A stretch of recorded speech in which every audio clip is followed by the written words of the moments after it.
तिरहुत स्नातक निर्वाचन क्षेत्र का जो चुनाव परिणाम आए हैं वो आगामी 2025 विधानसभा चुनाव के पहले का रिजल्ट है। इसके पहले चाहे 4 क्षेत्रों के चुनाव हुए हैं, चाहे 243 क्षेत्रों के हुए हैं, चाहे और अन्य क्षेत्रों के हुए हैं, उससे इत्फाक नहीं रखते हैं हम लोग।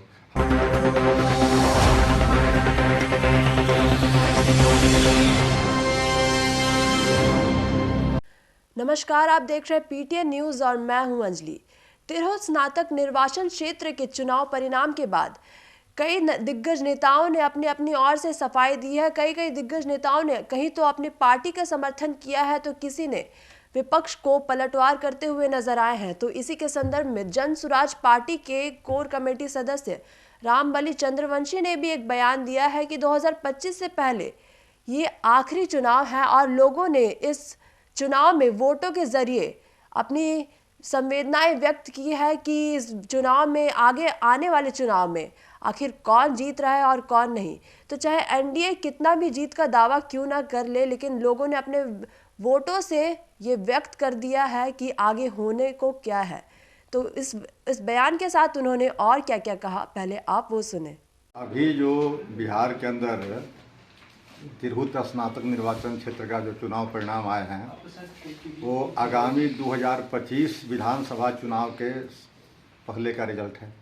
इसके पहले चाहे 4 क्षेत्रों के चुनाव हुए हैं, चाहे 243 क्षेत्रों के हुए हैं, चाहे और अन्य क्षेत्रों के हुए हैं, उससे इत्फाक नहीं रखते हैं हम लोग रखते हैं इत्फाक इसलिए, या बिहार की जनता इत्फाक रखती है कि आगामी विधानसभा चुनाव के पहले का जो यह चुनाव है अंतिम चुनाव है और अंतिम चुनाव में जो परिणाम सामने आया है वह परिणाम बहुत ही संतोषप्रद है।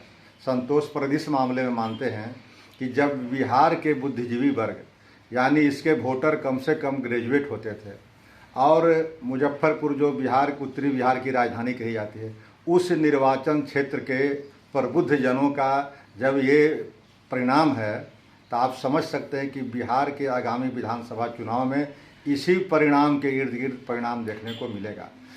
तो जो भारतीय जनता पार्टी या एनडीए के लोग 225 और 220 की ख्वाब देखते हैं, वैसी स्थिति बिहार में नहीं है।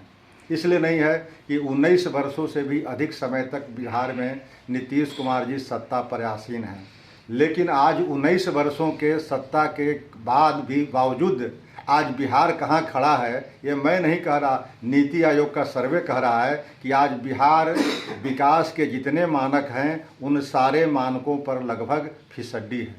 तो ऐसी अवस्था में इसकी जिम्मेदारी किसकी बनती है? नीतीश कुमार जी की। तो नीतीश कुमार जी से लोगों को कितना आक्रोश है, कितना लोग मर्माहत हैं इस बिहार के पिछड़ेपन के कारण, इसकी जिम्मेदारी नीतीश कुमार को लेनी चाहिए और आगामी 2025 चुनाव में जनता नीतीश कुमार और एनडीए का हिसाब किताब लगा देगी। तो सुन रहे थे आप क्या क्या कहा रामबली चंद्रवंशी ने, और इसी के साथ साथ उन्होंने ये भी कहा, आपने देखा होगा कि 19 सालों से नीतीश कुमार सत्ता पर हैं, लेकिन बिहार की बदहाली का जिम्मेदार आखिर कौन है ये सभी जानते हैं। तो फिलहाल इस खबर में बस इतना ही। इसी प्रकार की खबरों के लिए बने रहिए पीटीएन न्यूज के साथ। आपका धन्यवाद। वीडियो को लाइक करें, शेयर करें और चैनल को सब्सक्राइब करना बिल्कुल ना भूलें।